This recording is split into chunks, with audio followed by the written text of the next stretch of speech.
네, 황운하 의원님에 이어서 제가 한 두 가지 정도 추가로 말씀을 드리겠습니다. 박근혜 전 대통령에 대한 윤석열 후보의 평가, 그리고 검찰 개혁에 대한 윤석열 후보의 발언, 이렇게 두 가지에 대해서 말씀을 드리겠습니다. 박근혜 전 대통령에 대한 평가, 이번 언론 보도에서 드러난 걸 보면 2016년도에 박근혜 게이트에 대해서 특검까지 갈 필요가 없다 라고 전제를 깔고 이런 말을 합니다. 특별검사까지 갈 거 뭐 있나? 검찰이 뇌물로 엮으면 된다. 뇌물로 넣어놓으면 박근혜가 나갈 수밖에 없다. 뇌물로 집어넣으면 박근혜 대통령이, 현직 대통령이 대통령직에서 물러날 수밖에 없다. 이런 취지의 발언을 했습니다. 이 발언을 한 시점이 2016년 12월 말 박근혜 최순실 특검이, 박용수 특검이 시작되기 직전으로 보입니다. 정황상. 당시는 김수남 검찰총장이 검찰총장으로 있으면서 특별수사본부를 차려서 최순실을 구속하고 박근혜 현직 대통령에 대해서 막 수사를 시작할 무렵이었습니다.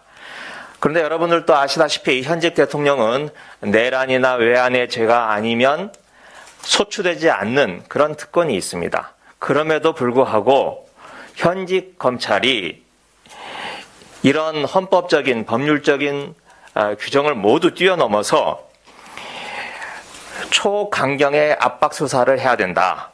그래서 박근혜 대통령이 자진해서 스스로 물러날 수밖에 없도록 만들어 가야 된다. 복잡하게 특검까지 갈 것 없다. 이런 태도를 보인 겁니다. 당시 한번 돌이켜보면 박근혜 대통령에 대해서 촛불 전국에서 여러 가지 태도가 있을 수 있었습니다.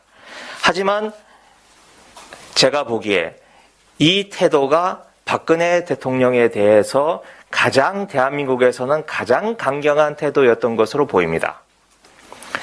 또 이번 녹취록을 보면 박근혜 대통령에 대한 조롱과 경멸을 늘어놓습니다. 한번 읽어드리겠습니다. 박근혜를 조진다. 뇌물을 재단법인으로 받아먹었구나.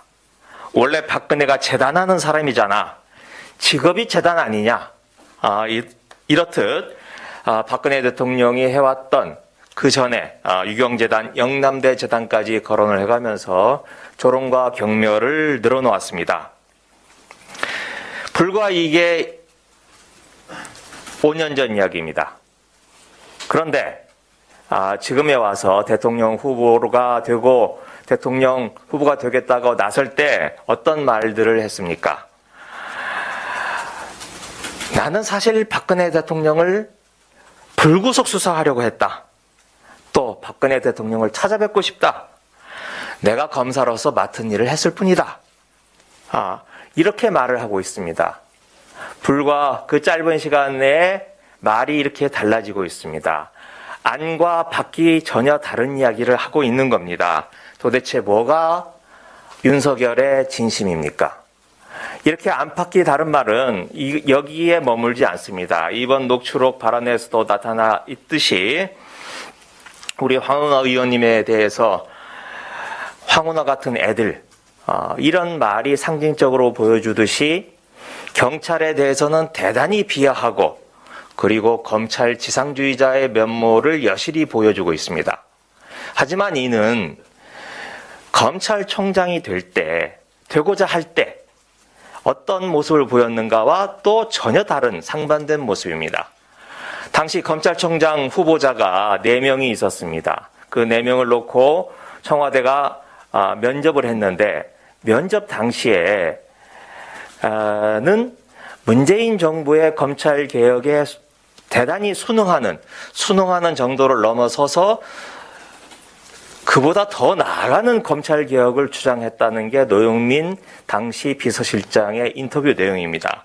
그 내용을 한두 가지만 말씀드리면 윤석열 당시 검찰총장 후보자는 문재인 정부의 검찰개혁 방향에 대한 찬성은 물론 오히려 정부보다 더 높은 수준의 의견을 보이며 필요성을 가장 강력하게 주장했다.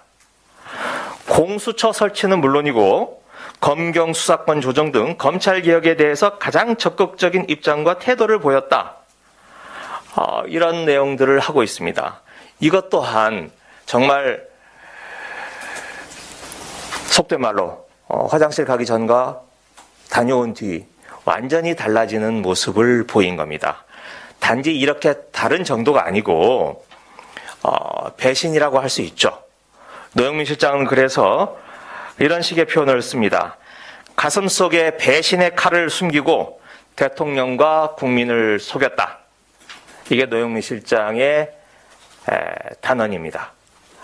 저는 이번 발언록을 통해서, 녹취록을 통해서 우리 국민 여러분들께서 윤석열 후보의 진면모를 똑똑히 알아봐 주시고 3월 9일, 아니죠, 오늘 사전투표 때부터 현명한 판단을 내려주시기를 부탁드립니다. 네, 이상입니다.